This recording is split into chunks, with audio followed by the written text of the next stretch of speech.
Assalamualaikum warahmatullahi wabarakatuh. Deketin aja. Innal hamdalillah nahmaduhu wa nasta'inuhu wa nastaghfiruh wa na'udzu billahi min shururi anfusina wa min sayyiati a'malina man yahdihillahu fala mudilla lahu wa may yudlilhu fala hadiya lahu. Amma ba'du. Allahumma bika asbahna wa bika amsayna wa bika nahya wa bika namutu wa ilaika an-nushur. Bismillahilladzi la yadurru ma'a ismihi syai'un fil ardi wa la fis samaa'i as-sami'ul 'alim. Bismillahi na'udzu bi kalimatillahi tammat min syarri ma khalaq. Allahumma salli wa sallim wa barik ala sayyidil wujud sayyidil qaunaini sayyidina Ahmad sayyidina Muhammad wa ala alihi wa ashabihi ajma'in.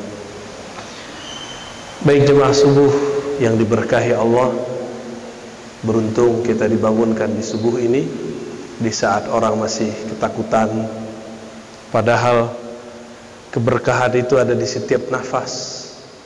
Ketika kita subuh, keberkahan itu ada di setiap langkah ketika melangkah ke masjid di subuh hari. Maka coba perhatikan, orang paling sehat pasti dia suka bangun subuh. Perhatikan keberkahan di tubuhnya, karena al-barakatu al-khair al-kathir. Keberkahan itu adalah kebaikan yang melimpah. Jika dia bangunkan tubuhnya sebelum subuh, Allah akan berkahi tubuhnya, mau dia muslim ataupun tidak muslim, sama. Karena hadisnya umum, al-barakatu li ummati fi bukuriha.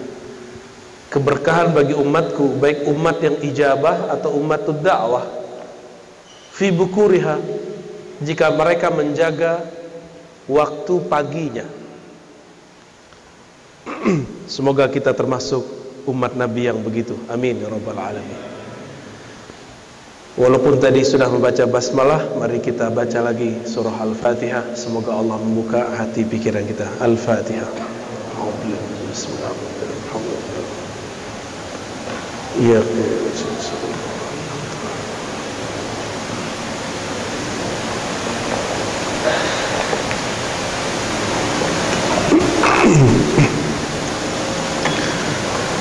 Tema kita sangat penting sekali, yaitu tentang prinsip utama dalam akidah Ahlus Sunnah. Kemarin waktu di MUI Kampar kita sudah bicara, tapi bagian akidahnya mungkin kita bahas sedikit ya.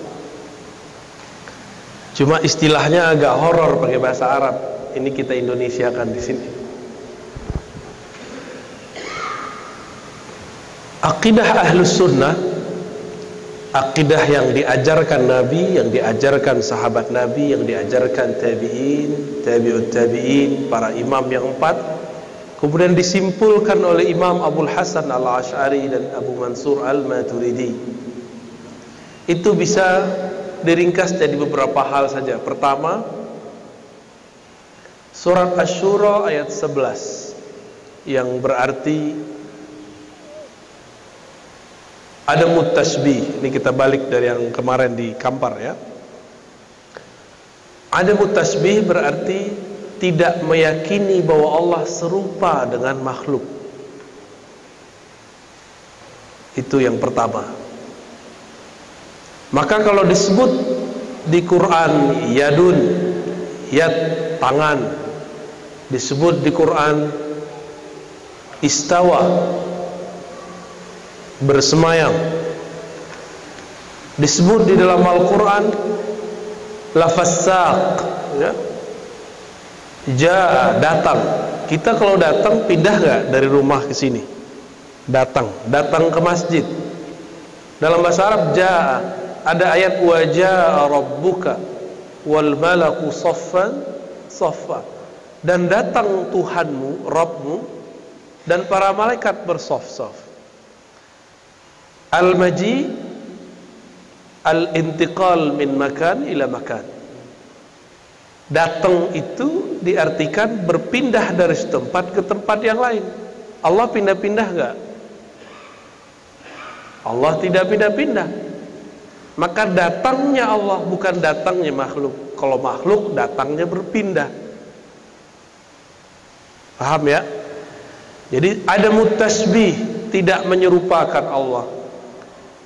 Disebut kata tangan di dalam Al-Quran, gak usah diterjemahkan tangan, serahkan maknanya kepada Allah. Ntar dibayangin, tangannya beda sama kita. Tangan kita kecil, Allah gede, besar. Wah, nanti bayangin tangan. Disinilah perbedaan ada mutasbih kita. Ada mutasbih ini disebut lagi istilahnya tanzih, mensucikan pikiran kita tentang Allah. Allah nggak perlu disucikan. Allah nggak perlu disucikan. Allah maha suci nggak? Subhanallah. Maka Allah tidak butuh disucikan. Ini terjemahan yang keliru dari beberapa dai. Tanzih artinya mensucikan Allah. Tidak. Tanzih membersihkan persepsi pikiran kita tentang Allah. Disebut tanzih, membayangkan Allah, ya, membayangkan Allah berpindah dari atas aras ke langit dunia. Apa kata Ibnu Taimiyah? Ibnu Taimiyah ini dalam bab akidah diperdebatkan Ahlussunnahnya. Allah itu ketika turun betul-betul dari atas ke bawah. Minal a'la ila sufla atau ila sufl, ila asfal, dari atas ke bawah. Ditanya oleh orang, terus kalau Allah turun, arasnya kosong dong. Marah deh. Allah turun tanpa meninggalkan aras, masuk enggak? Padahal Allah mengatakan afala taqilun, gunakan akalmu. Jangan menafsirkan ayat dengan sesuatu yang bertabrakan dengan akal. Nanti akal kita akan bertanya terus, nggak selesai pertanyaannya. Maka yang gampang katakan yanzilu rabbuna, hadis, atau jaa rabbuka, Allah turun atau datang. Hanya Dia yang tahu maknanya. Udah selesai. Ya. Kapan ulama kita mentakwil? Kalau sudah mulai banyak orang mentajsim. Tajsim itu membendakan Allah. Benda itu sifatnya diam, gerak, bertempat. Diam, gerak, bertempat. Ini sifat apa? Benda. Bahasa Arabnya jismun. Allah jismun atau bukan? Allah benda atau bukan benda? Ini selamat pusing nih pagi ini ya. Olahraga otak, Pak. Olahraga otak nih seru. Kalau mau ngikutin, ini bukan kajian berat, ini kajian biasa. Allah benda atau bukan? Hah? Udah mulai panas nih. Allah bukan benda, saya benda. Maka saya butuh tempat. Allah benda bukan? Oleh karena itu kita katakan Allah istawa alal ars, bukan karena Dia memerlukan arsy, tapi arsy yang memerlukan Dia. Itu bedanya. Paham? Allah turun, kan ada hadisnya, hadis Bukhari, bukan berpindah dari atas ke bawah. Kenapa? Untuk apa Dia turun? Dia kan lebih dekat daripada urat nadi. Wa idza sa'alaka 'ibadi 'anni, jika hambaku bertanya kepada engkau hai Muhammad tentang aku, katakan aku ini qarib. Kata orang Yaman, garib. Aku ini sangat dekat. Wa huwa ma'akum aina ma kuntum, Dia bersama kamu dimanapun kamu berada. Jadi untuk apa Allah pindah-pindah? Allah dekat kok sama kita. Maka akidah tajsim, akidah menganggap Allah itu benda, itu mereka terjebak pada apa? Menyerupakan Allah. dengan sifat makhluk, bukan dengan zat makhluk. Jadi Ibnu Taimiyah terjebak pada apa? Dia tidak menyerupakan zat Allah, tapi dia menyerupakan sifatnya Allah dengan makhluk. Apa arti sifat bahasa Arab? Karakter yang melekat pada zat. Bahwa Ar-Razi ini butuh tempat duduk. Ini mereka punya logika, Pak. Katanya ilmu logika nggak boleh dipakai, ilmu filsafat nggak boleh dipakai. Padahal ini filsafat nih. Coba bayangkan benda tapi tidak ada tempatnya, bisa nggak, Pak? Bisa. Bayangkan ada benda, bayangkan Ar-Razi bukan di langit, bukan di bumi, bukan di sorga, bukan di neraka.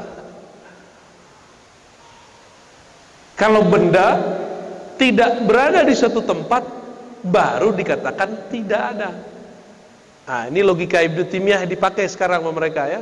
Katanya ilmu filsafat haram, ilmu mantik haram, tapi giliran begini mereka berfilsafat tanpa menyebutnya filsafat. Apa kata mereka? Jika engkau mengatakan Allah tidak berada di suatu arah, maksud dia arah yang tinggi, berarti engkau mengatakan dia tiada, engkau mulhid, engkau ateis. Jadi dia tuduh kita ateis. Kita balikin, yang berada di satu arah itu bukanlah Allah, tapi benda. Apakah Anda mengatakan Allah sama dengan benda? Jika iya, selamat, Anda menjadi mujassim, menjisimkan Allah, minimal sifatnya. Benda itu ada fisik, ada yang non fisik, materi ada imateri. Mereka mengatakan, oh Allah itu bukan materi, tapi imateri. Cuma sifatnya, karakternya berpindah-pindah, duduk di atas aras. Ya. Ini kalau mereka, Ibnu Taimiyah sendiri yang ngomong dan mereka ulang. Siapa yang mengatakan Allah tidak berada di suatu arah, sama dengan mengatakan Allah tiada. Ini siapa yang ngomong? Ibnu Taimiyah dan pengikutnya. Berarti dia terjebak. Bagi dia ada itu mesti benda, jisim. Padahal dalam Al-Quran, laisa kamitslihi syai'. Surat Syura ayat 11. Tidak ada yang serupa dengannya sesuatu pun. Artinya tiada benda yang serupa dengannya, zatnya ataupun sifatnya. Benda nih, benda. Tadi kita sebutkan, mungkinkah satu benda dalam keadaan yang sama berada di dua tempat? Enggak. Mungkin. Saya tinggal di Depok, di saat yang sama ngajar di Pekanbaru, bisa nggak? Mustahil ya, kecuali Bapak punya keramat.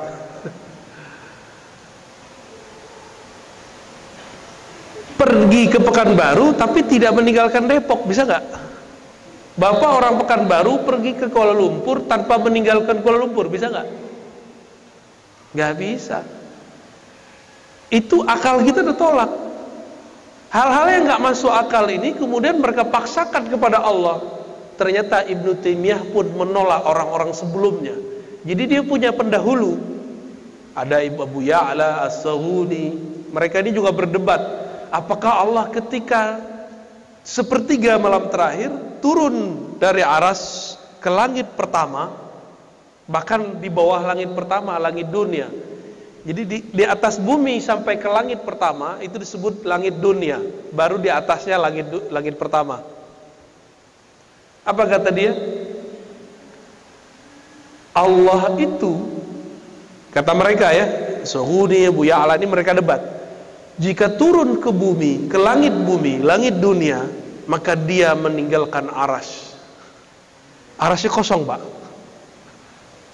Itu akidah yang lucu bukan? Dibantah oleh Ibnu Taimiyah. Oh enggak, Allah meninggalkan aras, Allah turun dari aras tanpa perlu meninggalkannya. Lebih kacau lagi enggak? Emang ini perdebatan fikih bisa didebat-debatkan begitu? Nggak bisa, ini bukan perdebatan fikih. Maka cukup katakan laisa kamitslihi syai'. Tidak ada yang serupa dengannya. Apa makna istawa? Hanya Allah yang tahu hakikatnya. Apa makna turun? Hanya Allah yang tahu hakikatnya. Gampang nggak? Ya, jadi nggak usah dimakna-maknai, Pak. Siapa yang berpesan begini? Imam-imam kita terdahulu, Imam Syafi'i, Imam Malik, hatta Imam Asy'ari. Apa kata mereka? Ayat-ayat ini ala ma aradahullahu wa rasuluh. Maknanya sesuai yang Allah maksud, sesuai yang Rasulullah maksud. Rasulullah tidak pernah mengeksplisitkan, memperjelas, mendetailkan makna ayat-ayat dan hadis ini. Maka cukup kita imani tanpa perlu kita cari-cari tahu maknanya. Itulah akidah salafus saleh. Gak usah dipikir-pikirkan, Pak, cukup dirasakan. Nah, itu beda lagi tuh. Ini prinsip pertama apa? Tanzih atau adamut tasbih. Udah dua tuh sebenarnya. Tidak menyerupakannya, lalu mensucikan persepsi kita tentangnya. Udah dapat dua. Tadi kita sebut tajsim, adamut tajsim, udah tiga. Tidak menjisimkan Allah, membendakan Allah. Ya. Benda itu karakternya gerak, diam, ada di suatu arah. Arah ada berapa, Bapak Ibu? Ada berapa arah? Depan, belakang, kanan, kiri, atas, bawah. Apa kata Ibnu Taimiyah? Allah itu berada di atas. Bahkan Ibnu Taimiyah menyebutkan suatu hal yang tidak pernah disebutkan oleh Nabi, Allah tidak pernah menyebutkan di Quran. Ulama salafus saleh tidak pernah menyebutkan itu. Apa tambahan Ibnu Taimiyah? Ini bid'ah fil aqidah. Istawa bidzatihi. Ada nggak di Quran kata zat untuk istawa? Allah bersemayam di atas aras dengan zatnya. Ini tidak pernah di satu ayat pun. Berarti dia menambah-nambahkan ayat, menambah-nambahkan kalam. Apalagi kata dia syarah hadisun nuzul, dia mengatakan yanzilu ila sama'id dunya bizatihi. Allah turun dari aras ke langit dunia dengan zatnya. Pernahkah Nabi mengatakan begitu?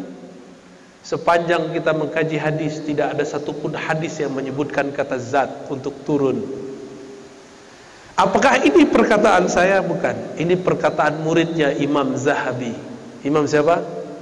Jadi bukan Ar-Razi, Pak, yang ngomong. Siapa yang ngomong? Imam Zahabi dalam hampir semua kitabnya tentang Ibnu Taimiyah, lalu dia tulis kitab Isbatul Ulum li Aliyil Ghaffar, menetapkan ketinggian. Tinggi di situ nggak mesti tempat, terhadap Allah yang maha tinggi dan maha pengampun. Apa kata Imam Zahabi? Seandainya Ibnu Taimiyah, guruku, tidak mengatakan dia istawa dengan zatnya, turun dengan zatnya, selamatlah Ibnu Taimiyah. Jadi seandainya Ibnu Taimiyah buang itu, itulah akidah salaf, Pak. Itu benar-benar akidah salaf Ibnu Taimiyah itu. Seandainya dia membuang lafaz zat. Jadi yang mengkritisi Ibnu Taimiyah bukan kita saja, tapi orang di zamannya, bahkan muridnya sendiri. Itu mengkritisi Ibnu Taimiyah. Apalagi kritikusnya, orang-orang yang suka mengkritik Ibnu Taimiyah seperti Imam Subki, Imam Ibnu Jahbal, Ibnul Ala al-Bukhari.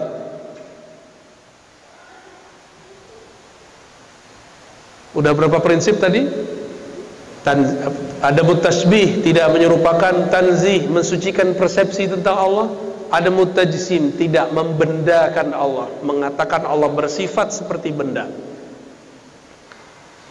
Udah. Tambah. Ini ketika berhadapan dengan satu kelompok, namanya mujassim atau musyabbih.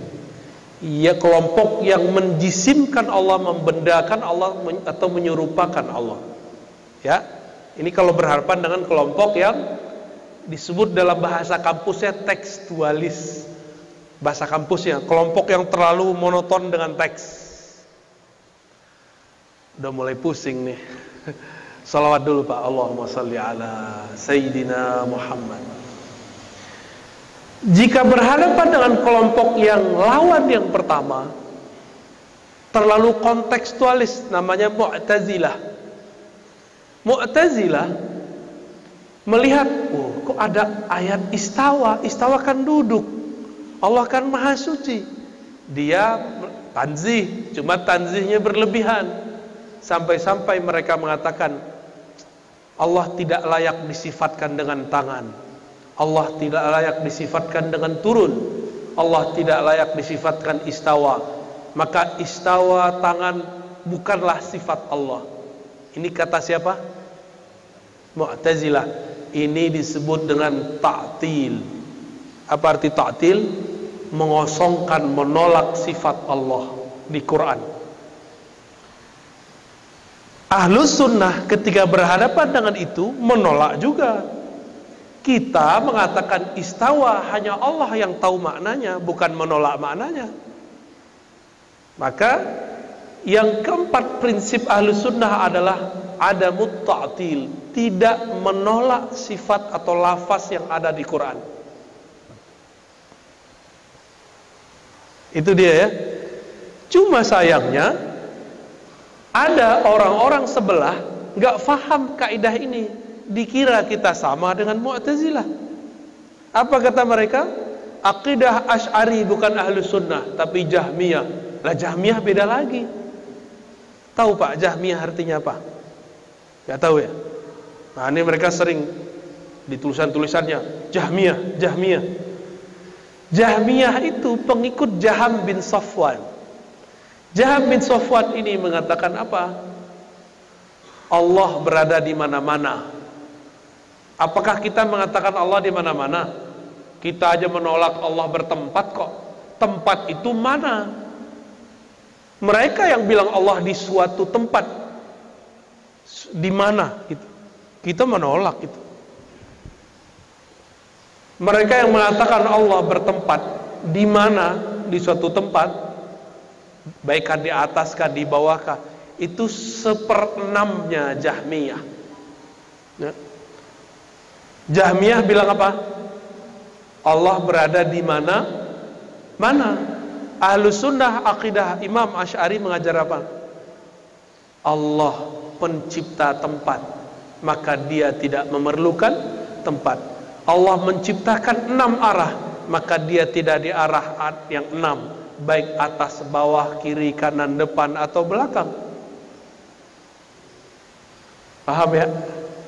Susah atau susah banget? Gak apa-apa lah Pak, masa otak kita yang gede begini dibiarkan manja ya, biar olahraga sesekali, biar habis ini dia langsung tepar ya, langsung tidur. Jadi kita juga tidak menolak lafaz istiwa. Bahkan kita mengatakan istiwa min sifatillah. Istiwa itu sifat Allah, tapi tidak dijisimkan, tidak membendakan, tidak dimaknai seperti benda. Itu ya. Jadi Ahlus sunnah mengatakan al-istiwaiyat itu sifat Allah secara lafaz, tapi bukan secara makna. Maknanya nggak boleh kita akal-akali, serahkan maknanya kepada Allah ya. Jadi kalau mereka sudah membayangkan Allah, tangannya beda dengan tangan kita, tangan dia besar, oh itu udah bayangin Allah. Allah itu berada di atas aras, terbayang nggak Pak? Saya ngomong nih, Allah berada di atas aras, terbayang nggak? Nah, mulai bayang-bayangin kan? Maka harus dihindari kalam begitu. Cukup katakan hanya dia yang mengerti maknanya.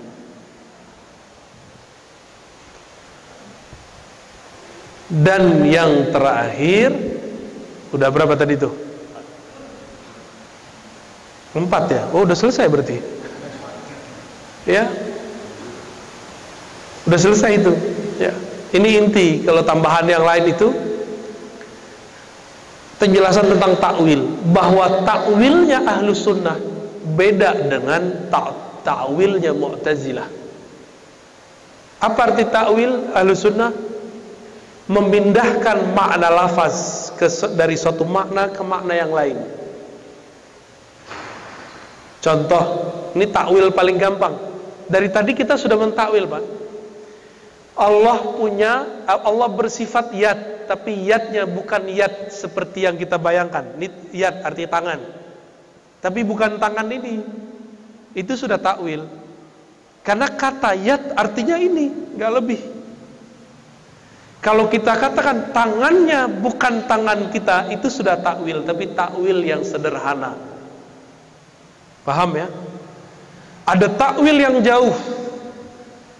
Ketika orang sudah berdebat masalah yad itu tangan, maka ulama kita mengatakan, sudahlah, yad itu artinya kekuasaan. Itu baru takwil jauh.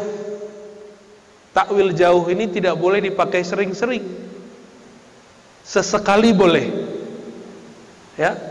Kalau apa? Kalau umat sudah terjebak oleh menyerupakan Allah, maka perlu takwil yang jauh. Jadi kalau kita cukup takwil yang sederhana, itu takwil juga.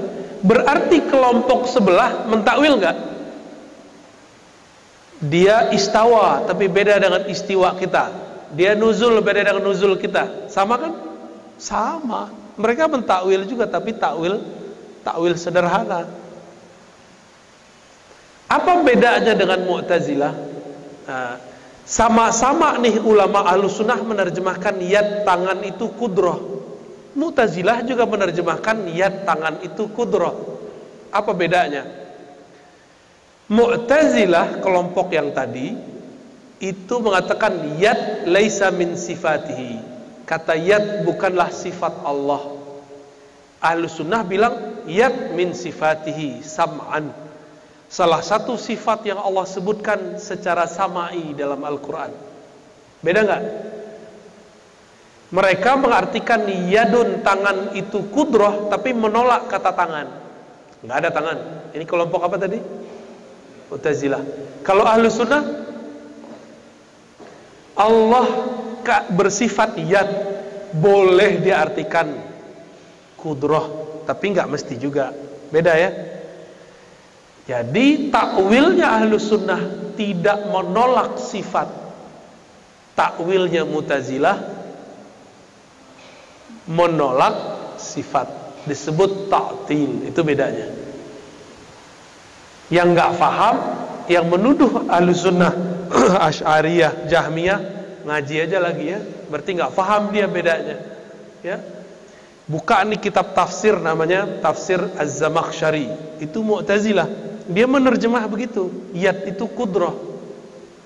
Diluruskan oleh Imam Baidawi. Kudrah, tapi tidak boleh menolak lafaz yad. Lafaz di Quran gak boleh ditolak. Menolaknya bisa kufur, minimal fasik ataupun dolal, sesat. Ya. Mu'tazilah terjebak di yang ketiga. Allah paniang, Pak. Yang gampang bagaimana? Nah, yang gampang itu kata Imam Ghazali aqidatul awam. Nah, jadi yang tadi Bapak nggak hafal nggak apa-apa. Nggak apa-apa, Pak. Nggak usah dihafalkan yang tadi. Tapi udah hafal toh? Pertama apa tadi? Tanzih, ada mutasybih, ada muta'til, ada mutajsim. Kemudian at-ta'wil as-sahih, ya, ta'wil yang sahih. Yang gampang apa? Surat Qul Huwallahu Ahad. Paling gampang. Ayat pertama, kedua, ketiga, keempat, itu semuanya sama dengan surat Asy-Syura ayat 11. Katakanlah hanya dialah yang ahad. Ahad itu nggak bisa kita bayangkan. Cukup kita katakan dia esa, dia tunggal. Ahad itu artinya dia hanya sendiri. Dulu dia sendiri, sekarang dia masih sendiri. Maka adanya kita tidak menambah wujudnya. Qul huwallahu Allahus samad. Imam Fakhruddin Ar-Razi dalam kitab Ta'sisut Taqdis menerjemahkan Allahus samad artinya Allah ini diperlukan oleh semua apapun wujud di alam semesta. Itu Allahus samad. Allah lah tempat mengadu apapun yang ada di alam semesta. Allahus Samad.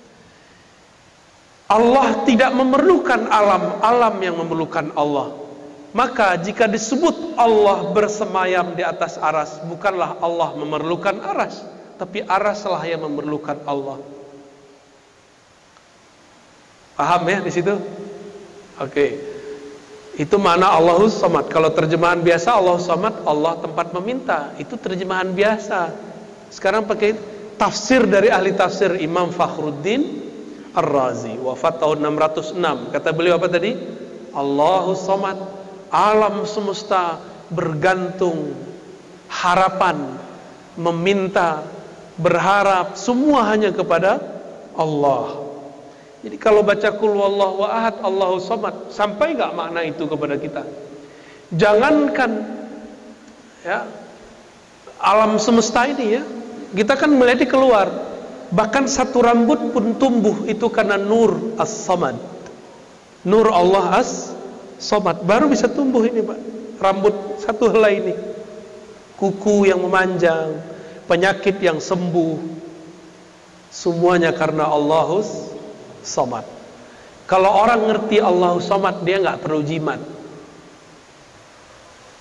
dia nggak perlu penangkal, cukup dia wiridkan Allahus Samad, Allahus Samad. Allah tempatku bergantung, Allah tempatku curhat, Allah tempatku berharap, Allah lah sang penyelamat. Udah selesai di Allahus Samad. Ahad itu pada zatnya, Samad terhadap makhluknya. Ahad itu tauhid uluhiyah, Samad itu tauhid rububiyah. Tapi beda dengan rububiyah sebelah. Ya. Tapi di buku saya menyebut ayat pertama dengan tauhid ahadiyah. Cuma bukunya belum dicetak, Pak. Tauhid apa? Qul huwallahu ahad, tauhid ahadiyah. Apa itu tauhid ahadiyah? Allah mengesahkan dirinya sendiri. Hanya dialah sendiri. Allahus Samad. Allah mengesahkan dirinya lewat makhluknya. Ya, kalau di dalam dunia tasawuf ada istilahnya, Pak. Saya sebut istilahnya, tapi gak usah diterjemahin. Nanti kita bahas di lain waktu. Ada al-kasrah fil wahdah, itu yang pertama. Ada al-wahdah fil kasrah, itu as-samadiyah. Selamat pusing. Tahu artinya enggak? Enggak tahu ya? Ya, kita tahan itu maknanya. Iya.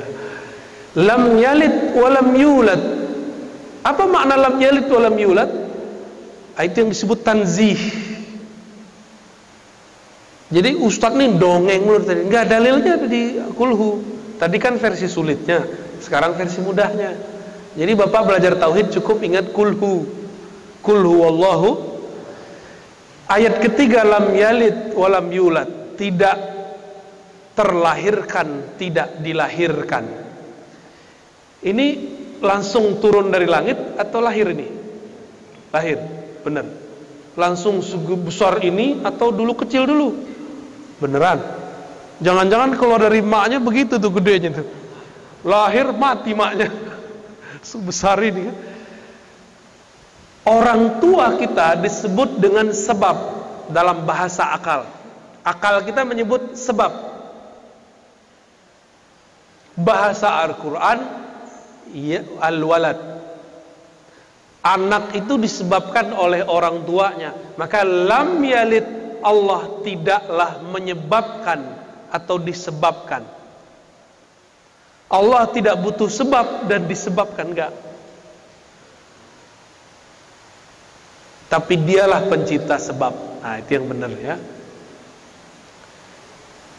Jadi Allah itu perlu ada kronologis enggak menciptakan alam? Enggak perlu, suka-suka dia aja. Suka-suka Allah. Jadi Allah ini enggak boleh diatur-atur. Yang boleh diatur cuma kita. Bahkan oleh takdirnya sendiri Allah tidak boleh dibatasi. Maka takdir itu juga terbagi dua. Ada takdir lauh mahfuz, ada takdir yang tidak terbatas. Itulah disebut takdir rahmah. Ar-Rahman 'alal 'arsy istawa, itu takdir rahmat.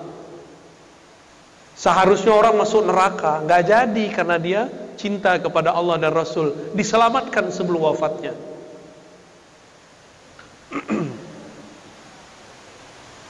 Yang ayat terakhir apa? Lam yakul lahu, tidak ada yang setara, sekufu. Tidak ada yang setara dengan Allah. Berarti tiada yang serupa dengannya. Sama dengan tadi, ada tasbih. Tidak ada yang serupa. Maka kata Imam Malik, Imam Ahmad, termasuk Imam Syafi'i, Sufyan Ats-Tsauri, Sufyan ibn Uyainah, mereka sepakat dengan satu kalam. Ini kalam salafus saleh. Mahma tasawwarta bibalik fallahu bikhilafi dzalik. Apapun yang kau bayangkan tentang Allah, Allah Maha Suci, Maha Hebat, Maha terbebas dari semua bayanganmu. Kita bayangkan Allah, Allah nggak begitu. Ya. Coba kalau matanya dipejam, terbayang apa? Allah gelap. Allah bukan gelap. Terbang cahaya, Allah bukan terang yang itu. Terbayang aras, Allah di atasnya, bukan begitu. Terbayang turun, bukan begitu. Maka apapun yang engkau bayangkan tentang Allah, Allah Maha Suci, Maha terbebas dari persepsimu.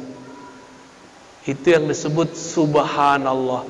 Allah Maha Suci dari persepsimu. Allah tidak perlu disucikan karena Dia Maha Suci. Ya, gampang. Pas sampai di Qul Huwallahu Ahad lebih mudah nggak? Qul Huwallahu Ahad, tauhid apa tadi? Ahadiyah. Qul Huwallahu Ahad, Allahus Samad, Samadiyah. Istilah lainnya apa ahad? Uluhiyah. Apa arti uluhiyah dalam versi Ahlus Sunnah? Allah mentauhidkan dirinya sendiri dengan dirinya sendiri. Ahad namanya. Itu yang kita baca habis sholat. La ilaha illallah wahdahu la syarikallah. Tiada yang berhak disembah selain Dia. Dia hanya sendiri. Dia dulu sendiri, sekarang pun tetap sendiri. Yang kedua tauhid samadiyah atau tauhid rububiyah. Allah memuji dirinya, mengesahkan dirinya lewat makhluknya. Maka siapa saja makhluk yang diizinkan untuk mengesahkan Allah, berarti dia termasuk keluarganya Allah. Ahlullah. Beruntunglah orang-orang yang diizinkan mengesahkan Allah di kalbunya. Karena banyak di luar sana orang terjebak dalam menyerupakan Allah, menyekutukan Allah Subhanahu wa ta'ala. Yang ketiga, Allah tidaklah disebabkan, tidaklah bersebab. Dan yang keempat, tidak ada yang serupa dengannya. Boleh kita sebut dengan tauhid surat Al-Ikhlas. Inilah prinsip dasar akidah Ahlus Sunnah. Paling gampang pakai surat Al. Terus sifat 20 di mana? Sifat 20 itu turunan dari Ahad, itu wujud. 20 sifat turunan dari As-Samad. Yang 19 berikutnya. Jadi satu wujud itu Ahad. Yang 19 dari As-Samad. Kenapa 20? Biar gampang, Pak. Tadi saya sebut 5 aja udah pusing. Ya, ini ulama kita bilang 20, lebih pusing lagi kita. Kalau ada waktu, umur panjang, sediakan whiteboard. Nanti saya jelaskan sifat 20 dengan mudah sekali, nggak ada susahnya insya Allah. Kalau umur panjang, lain waktu insya Allah ya. Udah jam 6:10 nih. Buya Doni, Buya Alnof. Khalas.